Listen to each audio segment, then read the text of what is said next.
Bueno, ¿qué tal? Bienvenido, bienvenida. Yo soy el padre Matías Jurado, soy sacerdote diocesano de acá de la Arquidiócesis de Buenos Aires. En este momento soy párroco de una parroquia.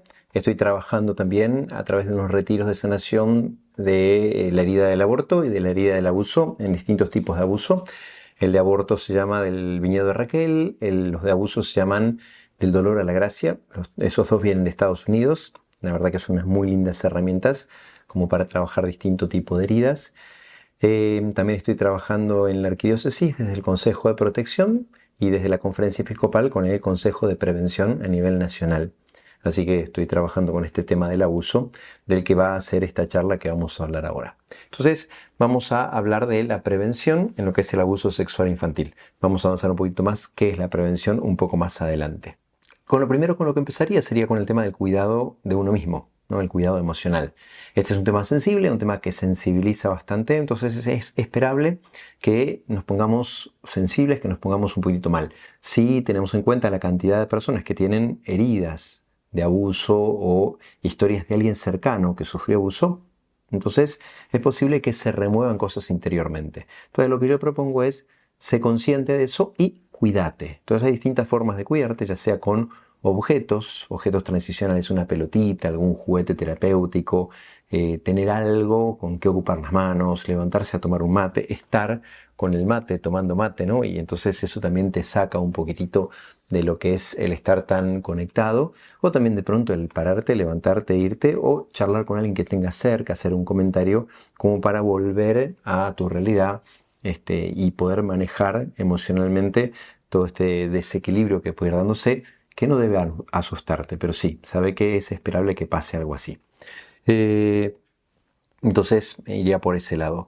Y después, por otro lado, vamos a encarar el tema del abuso desde lo que es el paradigma del abuso sexual infantil, ya que deja mucho más en claro lo que en otras situaciones de abuso puede estar más confuso. Entonces, si abordamos el abuso sexual infantil es como un modelo de características de abuso para poder reconocer mucho más fácil en otras situaciones.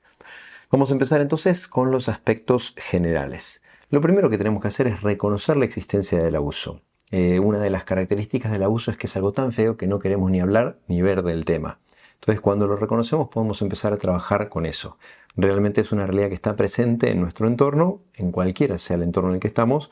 Entonces, tenemos que poder reconocerlo para trabajar, para poder aceptarlo, para poder encararlo, para poder prevenirlo. Y por otro lado, también romper el silencio. Es una herida que trae aparejado muy fuerte el tema del secreto, el tema del silencio. Ya vamos a ver un poquito más adelante el tema de la dinámica. Y entonces vamos a ver cómo con eso el silencio y romper el silencio en este tema es algo fundamental para poder crecer en la prevención.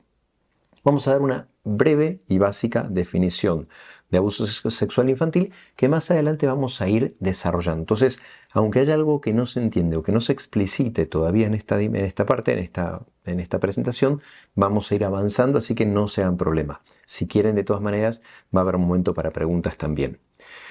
¿Qué sería un abuso sexual infantil? Es toda acción abierta o encubierta, no tiene que ser abierta y clara, de contenido sexual, eso sí es importante, ejercida por una persona adulta sobre un niño, niña o adolescente. Este concepto de niño, niña o adolescente vamos a simplemente llamarlo niño como para facilitar el tema del discurso, pero abarcamos esas realidades. También cuando hablamos de abusador, por ejemplo, estaríamos invisibilizando la presencia de abusadores femeninas, o sea, de mujeres que abusan, lo cual también es una realidad y que también tenemos que estar atentos y con los ojos abiertos como para prevenir.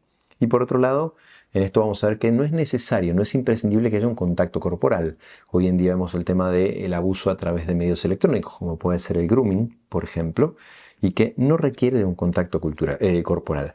Van a ver que hay distintas características que vamos a ir desarrollando un poco más adelante, pero sí es fundamental el significado sexual, el goce que hay de parte del adulto respecto de la víctima. Características del abuso.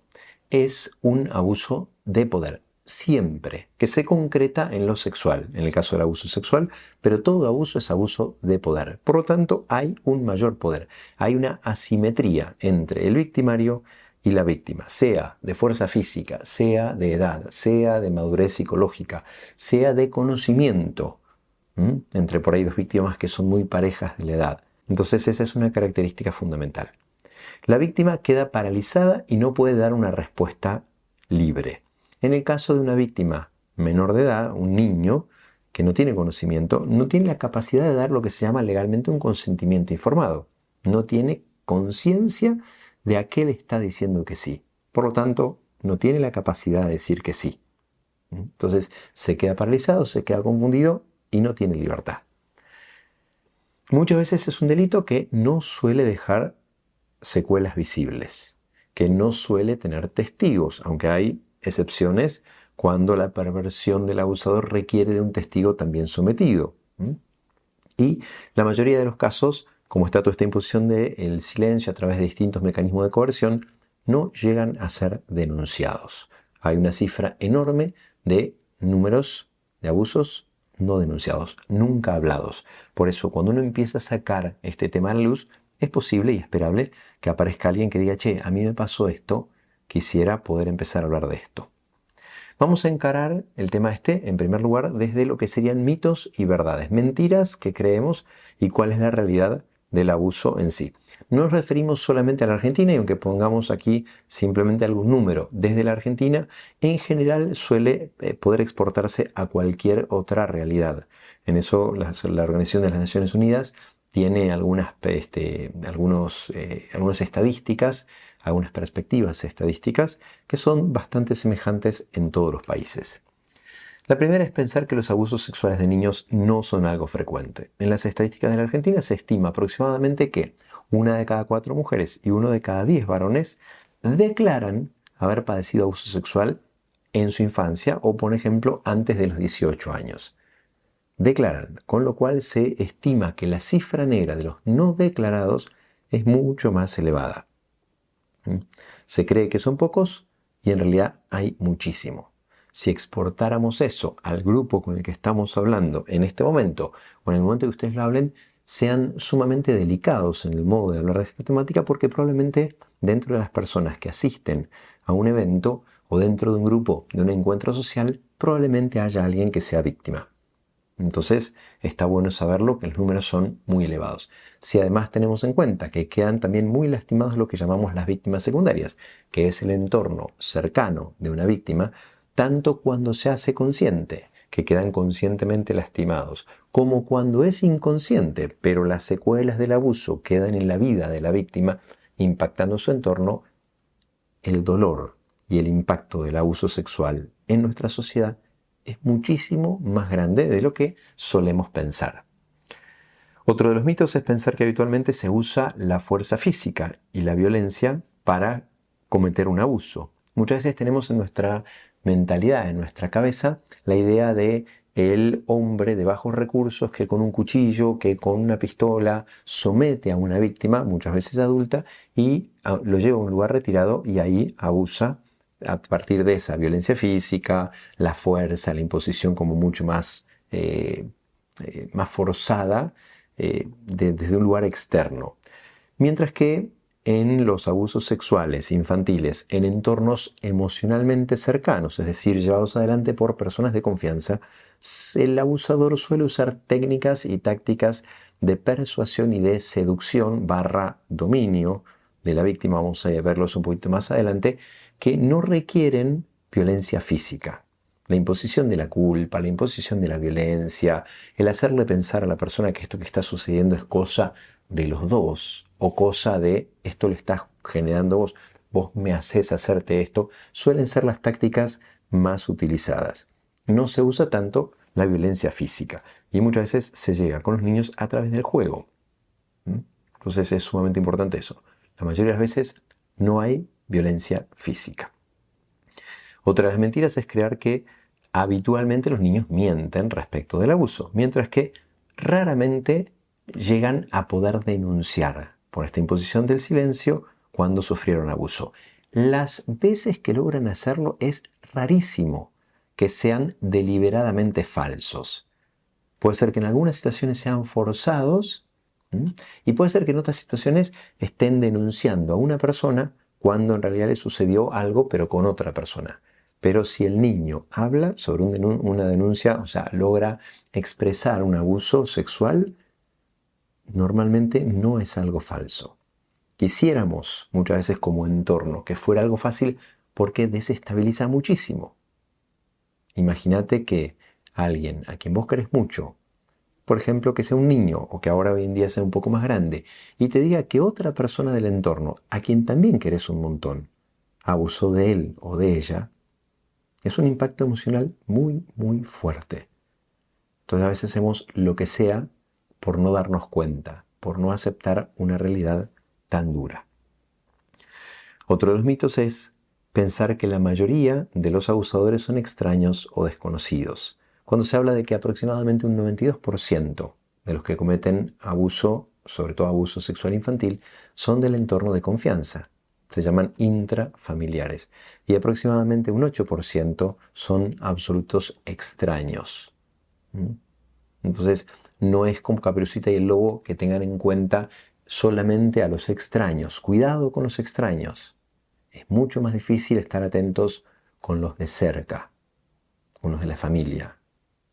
Entonces uno tiene que estar atento, vamos a ir a ver más adelante, a qué indicadores, para que cuando haya varios indicadores que hacen como el creer que puede estar sucediendo alguna situación, estemos lo suficientemente atentos como para abrir los ojos y poder intervenir de una manera prudente y sabia. Otra de las mentiras, otro de los mitos es pensar que ocurren solamente en familias de bajos recursos. Y esto es falso. Podríamos ver con el tema de la violencia física, por ejemplo. ¿Acaso hay violencia física solamente en las situaciones o en las familias de bajos recursos? Y uno dice, no. Claramente que la violencia física puede darse en distintos estratos socioeconómicos, culturales, religiosos, etc. Lo mismo sucede con el abuso sexual infantil.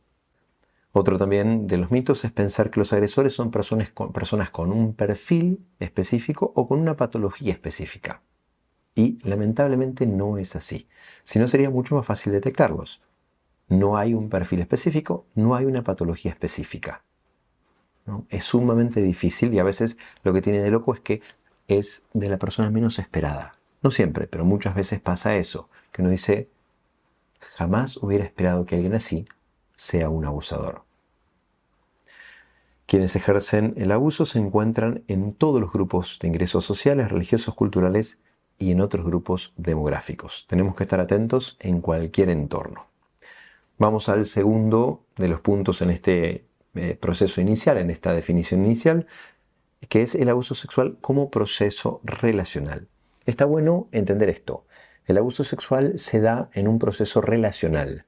No es una cuestión simplemente de espacios, ¿no? A veces cuando se habla de espacios seguros o de espacios cuidados, se piensa que la ocurrencia del abuso tiene que ver con el espacio, con el ambiente, con el lugar.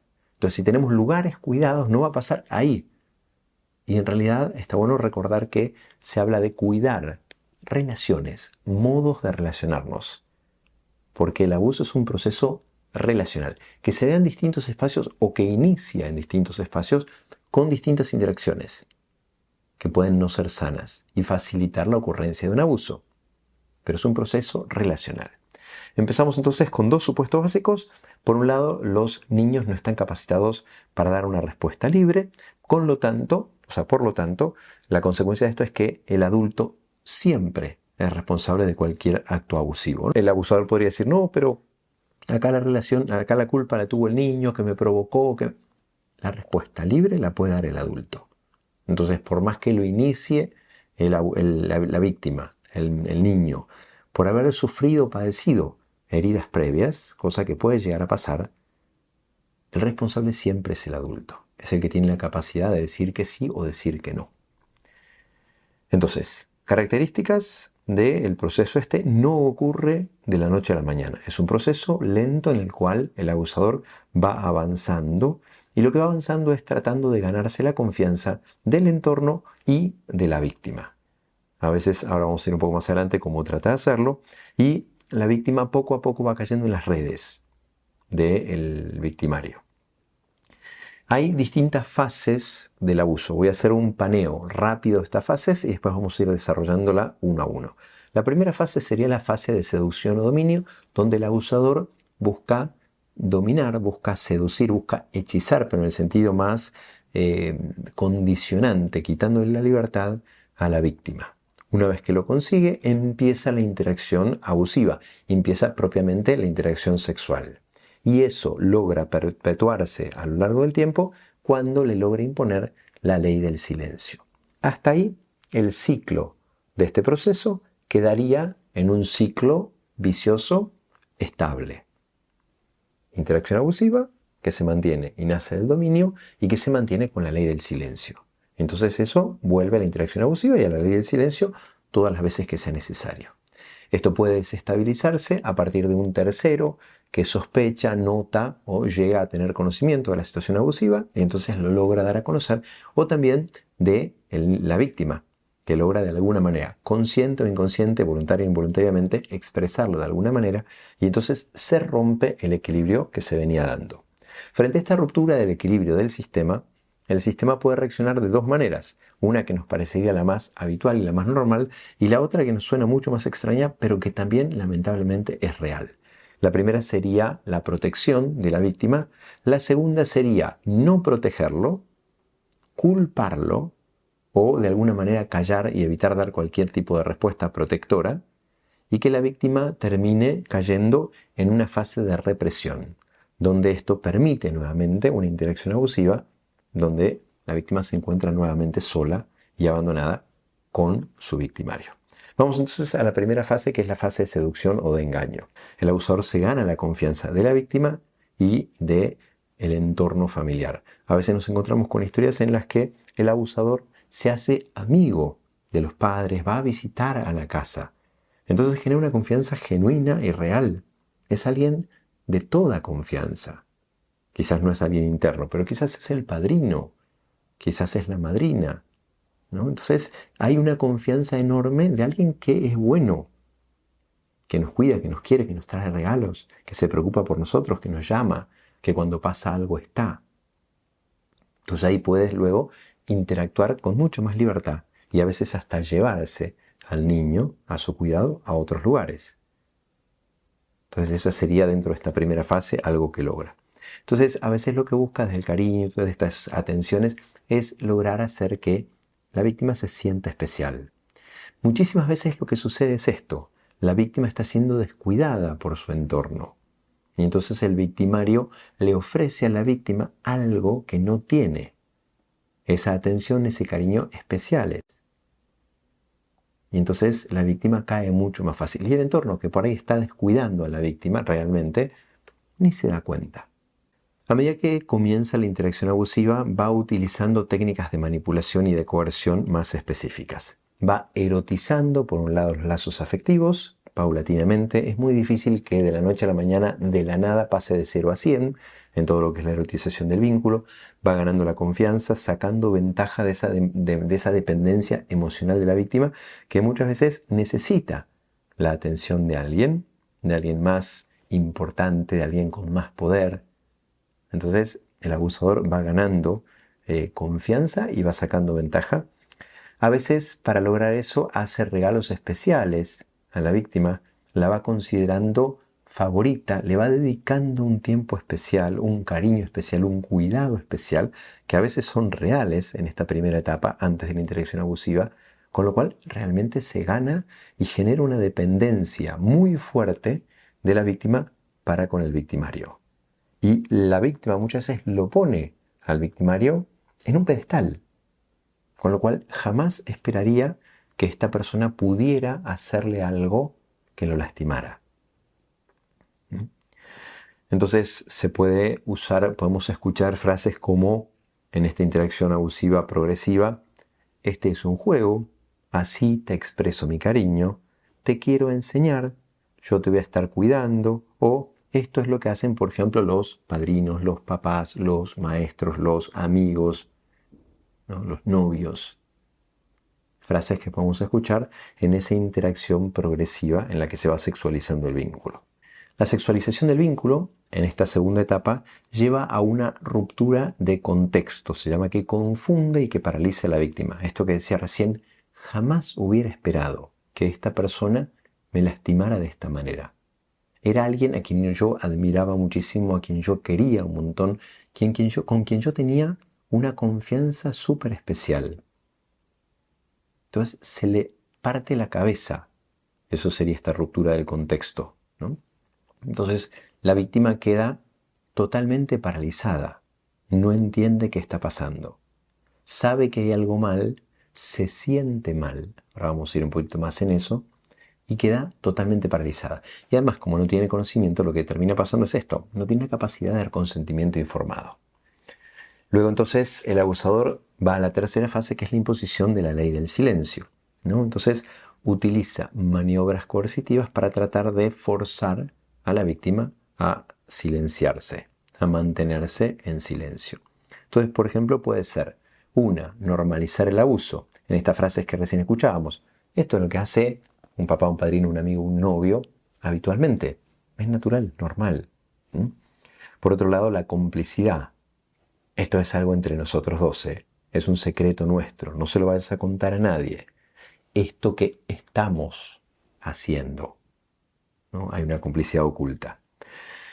Se puede introducir un discurso denigratorio o culpabilizante. Mirá lo que me haces hacer.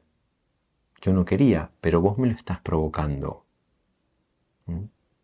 Y finalmente también puedo usar las amenazas. Si vos le contás a mamá, si vos le contás a papá, va a pasar esto, esto y esto. Me van a matar, lo voy a matar yo, va a terminar preso, la abuela que está triste se va a terminar muriendo, me van a meter preso y mis hijos, tus amigos, van a quedar en la calle. 1000 maneras de amenazar para mantener esa ley del silencio. Entonces, si el abusador logra mantener ese silencio, el ciclo se perpetúa. Alguna ocurrencia, alguna vez, digamos, lo que he escuchado también es esto, ¿no? Como que una de las víctimas se deja abusar para que el abusador no haga lo mismo con un hermanito o una hermanita. Y a veces hasta el abusador mismo se lo dice. Si no dejas que yo te haga esto, se lo voy a hacer a tu hermanito. Con lo cual hay mártires, víctimas, que entregaron realmente su vida por amor a otros.